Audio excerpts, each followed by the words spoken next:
first and foremost, and very much welcome to everyone again. And so week one was all about the foundation, and that was about creating awareness. That's really like the base for rising to meet anything that life presents you.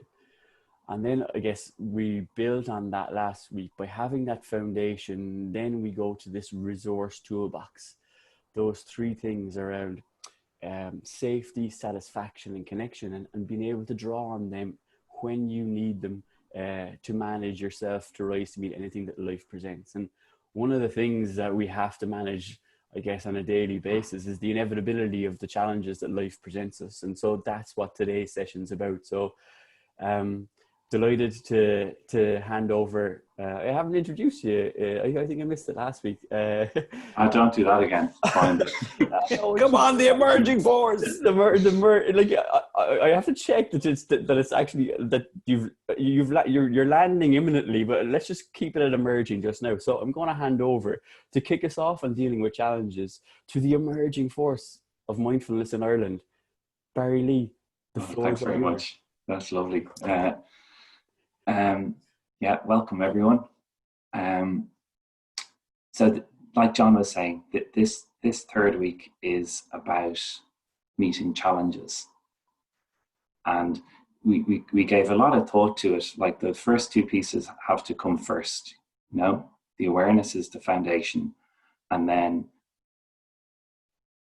this, what nourishes me, and kind of prioritizing that a little bit. And we gave a little bit of time to think about what are those things.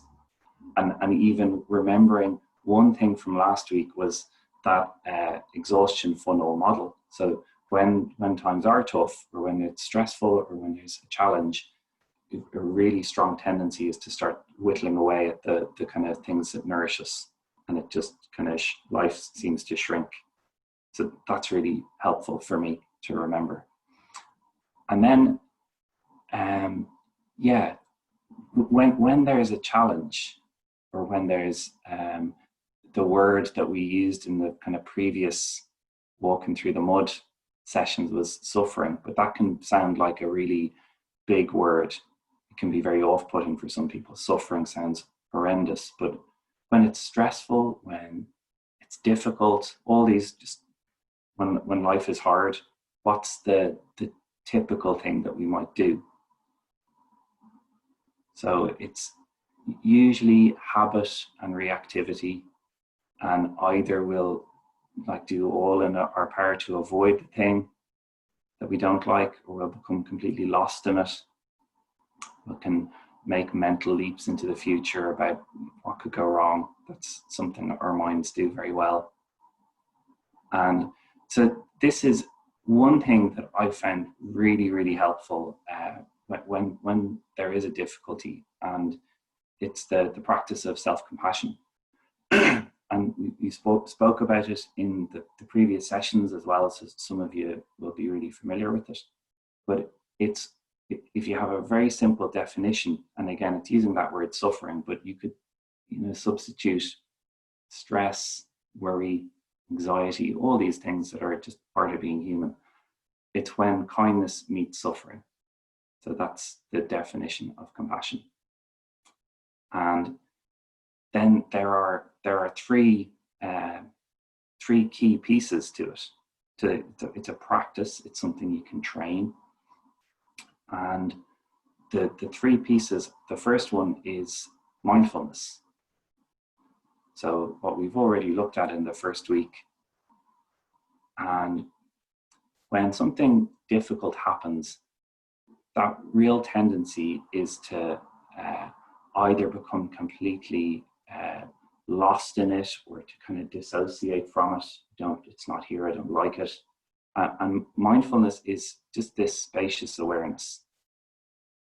So that's the first and most crucial bit, is to actually go, okay, this moment right now is difficult. And to bring mindfulness to it brings a little bit of space to it. So when we're mindful of a difficult experience, what's that like? So we would be aware of the tension that might be there in our body. You know that if you're worried about something, if you're stressed, it's like okay, yeah, I can feel this right now, or I can feel the knot in my stomach or the lump in my throat. And you observe that this is okay. Physical sensations are here right now. I can be aware of it. And mindfulness also gives us a little bit of space in terms of our thoughts. So all the thoughts around the difficult experience as well. We'd, instead of being sort of in the movie, so to speak, there's a little bit of distance. We can say, okay, yeah, I'm right now imagining the worst case scenario and remembering other times in the past when, you know, something similar has happened and it's not gone well. I'm thinking what others think of me in this context, all these things. And so we have this just awareness, and the simple, most fundamental piece, and it's not to be rushed past or anything, is to go, okay, right now, this is hard. This is a moment of suffering.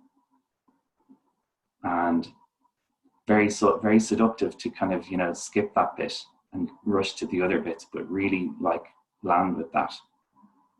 And then the second piece, so first piece, this is a moment of suffering, or this is hard, really kind of taking a moment to acknowledge it.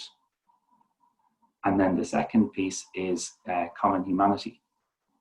So this is the second ingredient to self-compassion.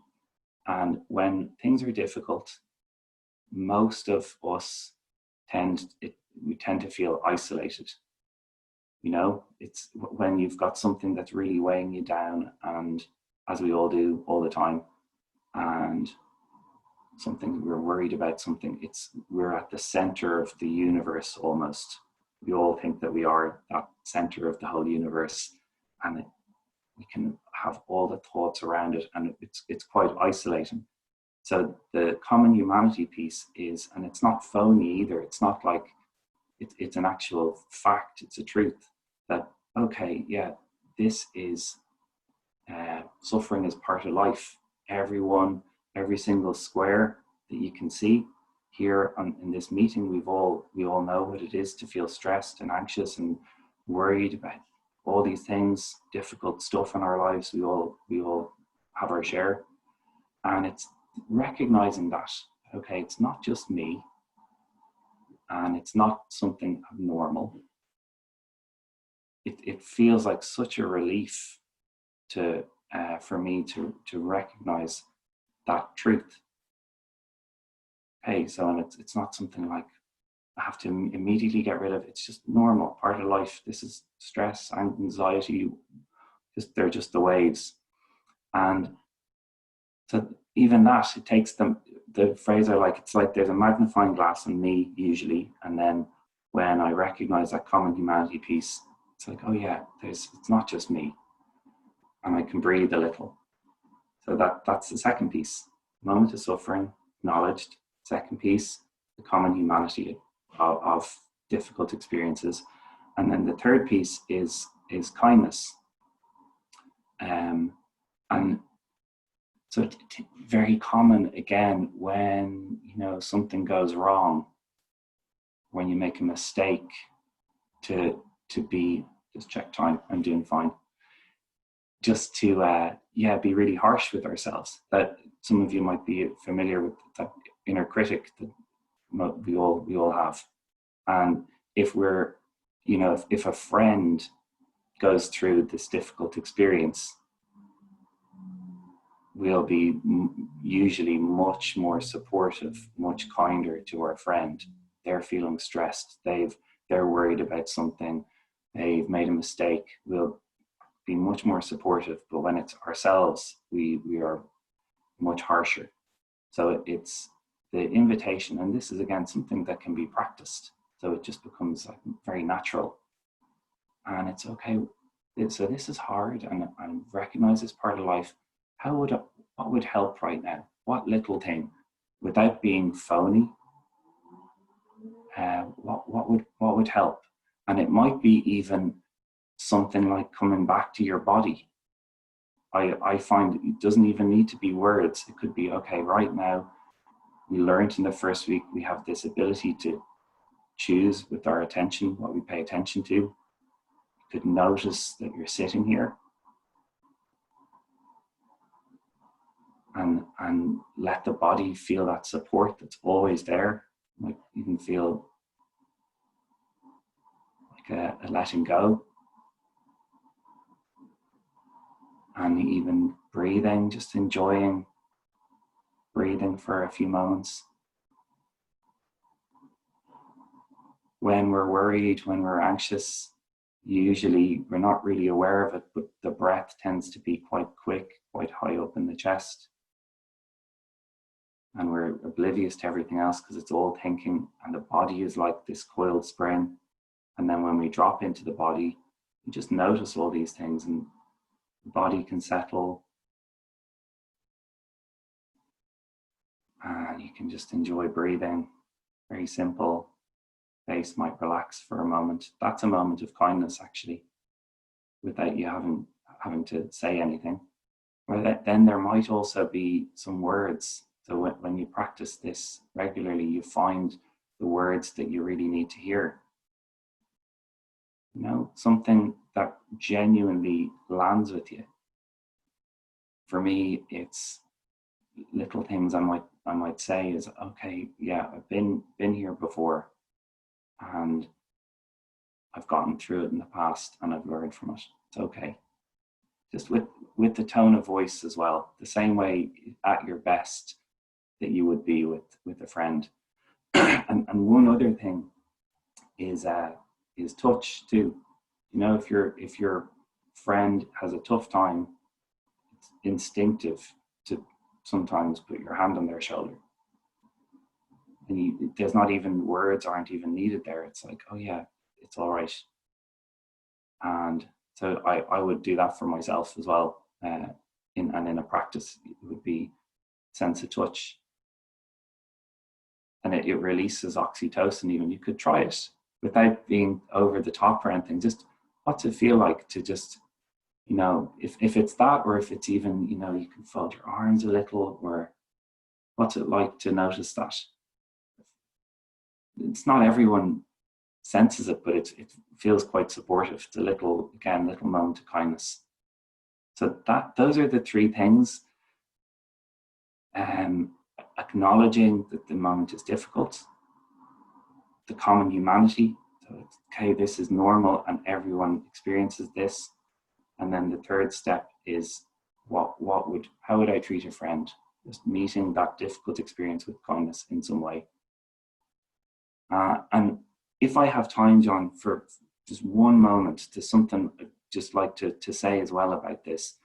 As much as you need, Barry, and I'm also conscious as well. Like if you'd like, and just a thought is that I'm conscious some people will leave at 9, some people will stay on, and I know you want to do a compassion break sitting for those who are staying on. Like what? Just thinking out loud. What about even a shortened version for those who are staying? You can take as much time as you need, man. So what you reckon? Well, I don't know if it would be fair for you either, though, because I really think you've a lot of value to add here. I think we'll put the compassion break in the breakout room at the end for those who can stay. And like we've kind of gone through it, you know, informally there, even those 3 steps. It's not something to rush either. Gotcha. Yeah.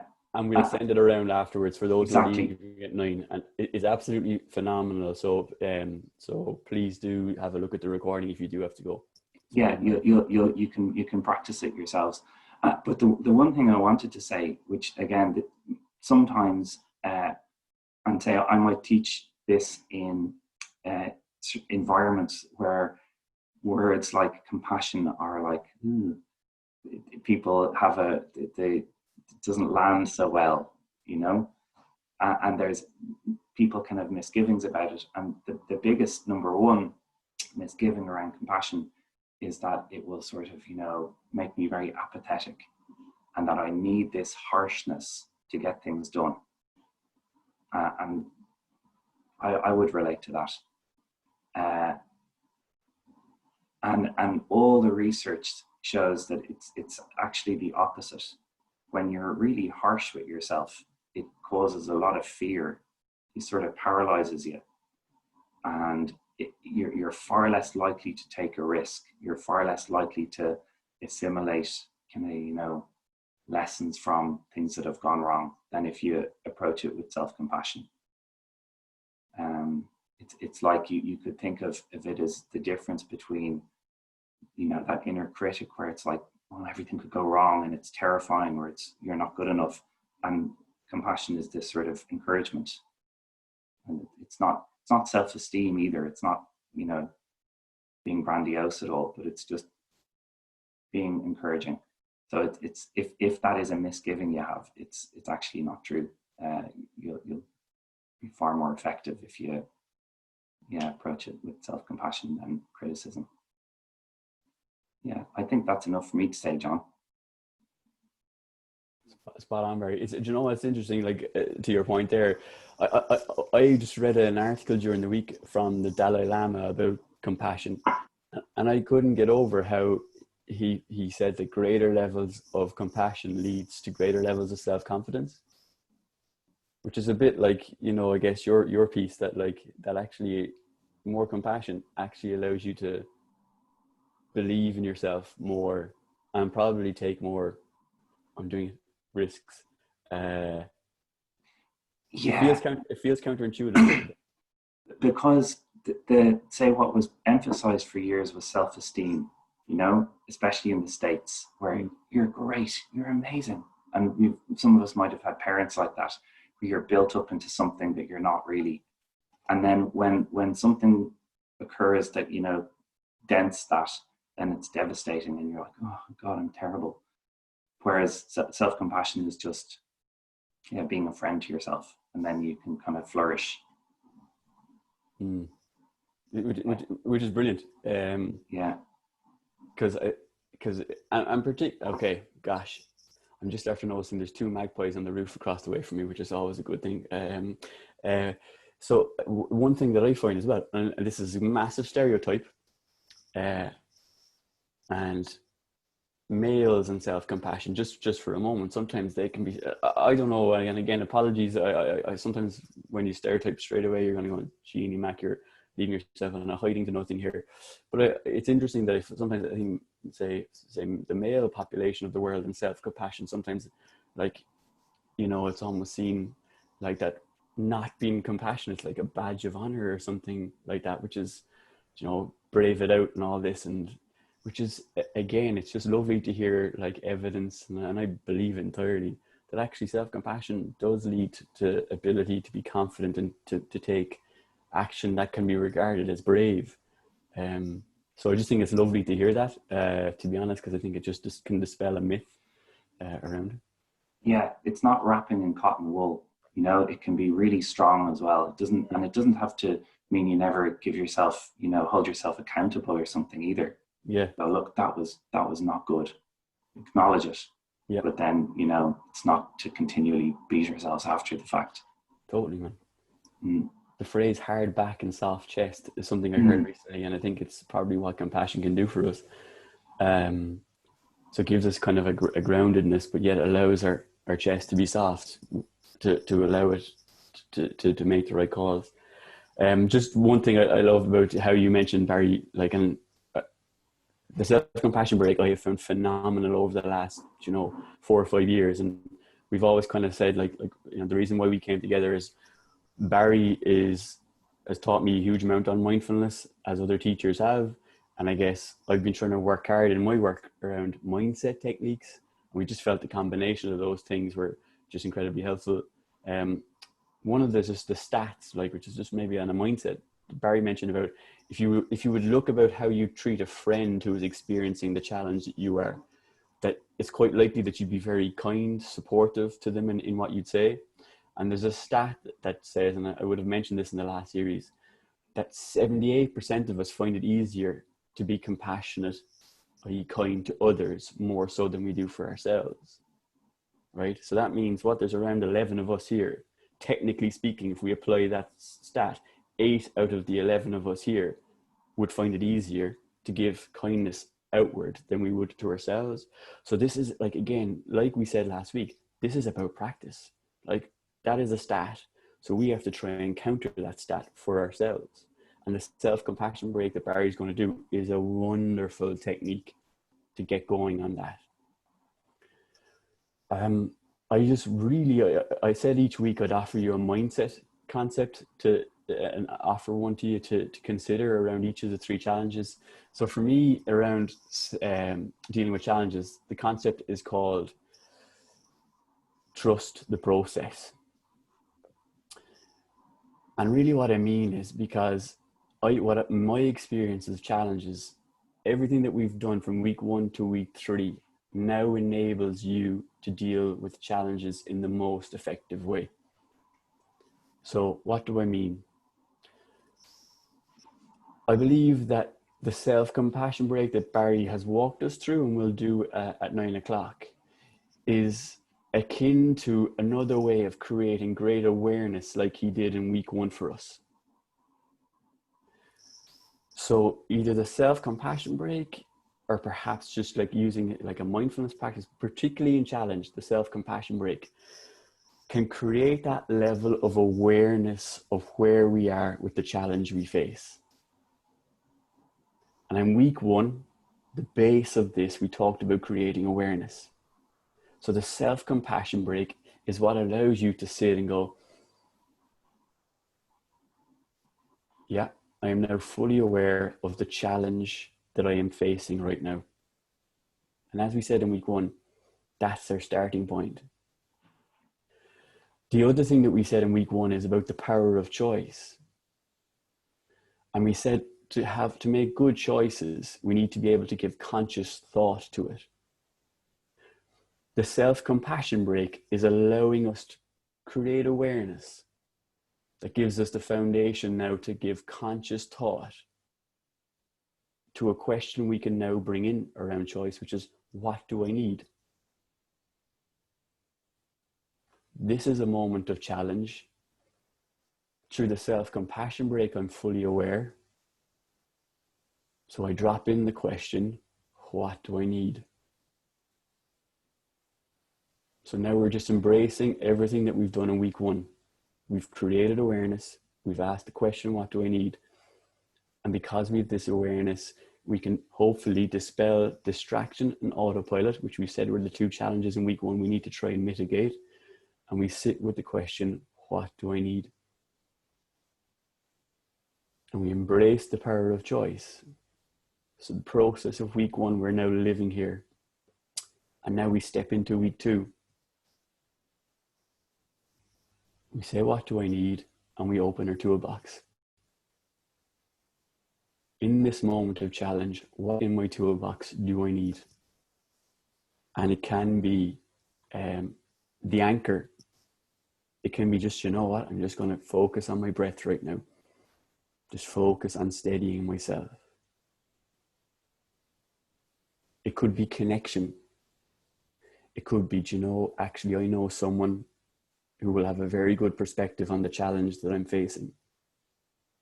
And I'm going to connect with them and seek their advice, their counsel, their warmth to understand what this is. Or perhaps I might seek satisfaction in a form, which might be by looking at like, well, 1, what have I done around this before? Have I seen this before? And actually be satisfied with, yeah, actually now with reflection, I have encountered this challenge before and I've dealt with it and I can do it again. So going through the toolbox, you've now created this, I guess, use these resources. And what I find now is by going through this process of week 1 and 2, we now can look at the challenge, in my mind, in a completely different way than in the initial moment of having to experience it.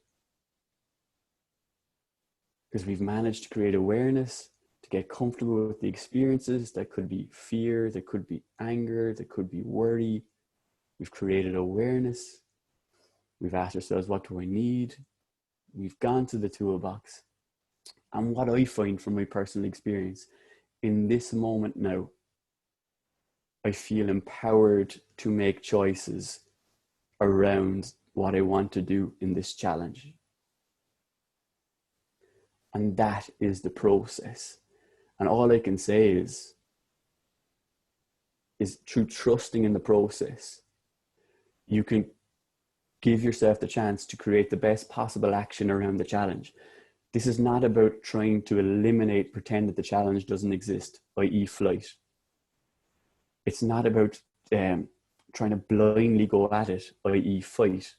It's about creating a measured awareness, measured choice, and measured action.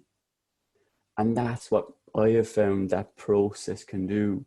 So for me, I'd love you to just trust those steps every time, starting with the self-compassion break and working your way through. Thank you, Ruth. So what I'd say is, just in wrapping up, if I use a metaphor, this is like if we're in the boat again, and if there's stormy conditions, this is like almost saying, rather than trying to fight the waves, right? Rather than trying to drive through the waves, because just imagine what that would do for the boat, and what that would do for you trying to push through the waves. This is about creating awareness, going, I'm in the boat, it's challenging, stormy conditions, this is not good, but I am creating self-compassion. That creates awareness. I say, what do I need? I open my toolbox. Perhaps it's just I anchor myself in my breath. Perhaps I pick up the radio or a phone and ring someone who I know who's around, who's encountered this stormy sea before, and ask them, how do I best navigate? And by doing so now, I can create a path that will allow me to best deal with where I am.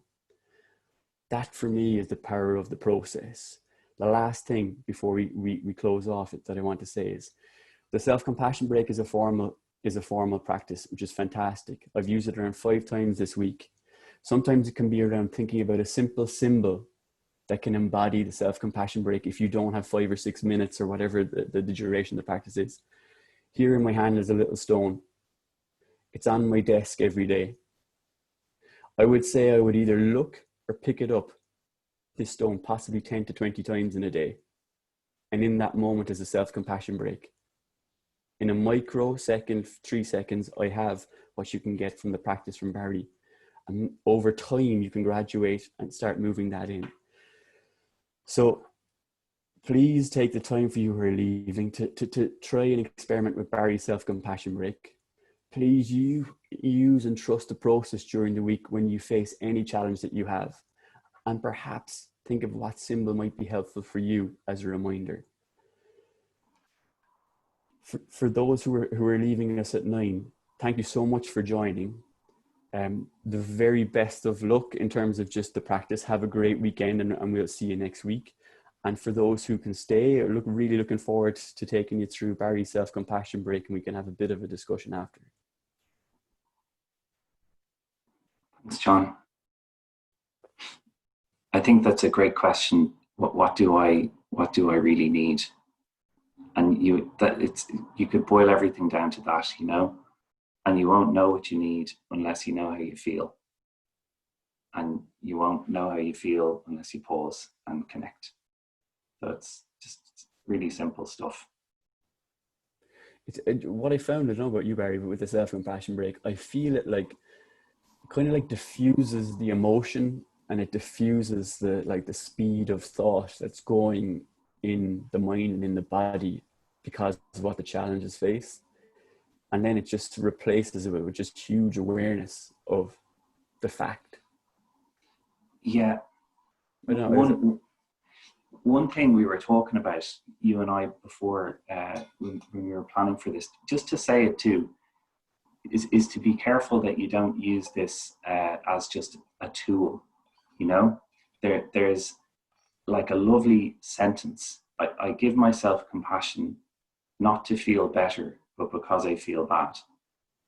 You know, it's a subtle difference, but it's like, when it becomes this tool that, like, I don't like this, well, quickly, self-compassion, make everything nice again. It's not that. It's just simply, this is hard, and in this moment, I can be kind to myself just because it's hard. No other reason. It's because many people have and I do all the time as well, the feeling of when it's not working, you know, the stone didn't work today. or not that it's always working for you, but where the mindfulness didn't work today, and it's because I'm trying to change the experience, and the more there's that wanting it to be different, okay, I'll subtly do my compassion now to get rid of this and make it like this. It's just a little trap that's there. Yeah, and it's a fantastic one to call out as we close off this part of the session. Yeah, because yes, because it's the truth. I hope it makes sense, that difference. I give myself compassion not to feel better, but because I feel bad.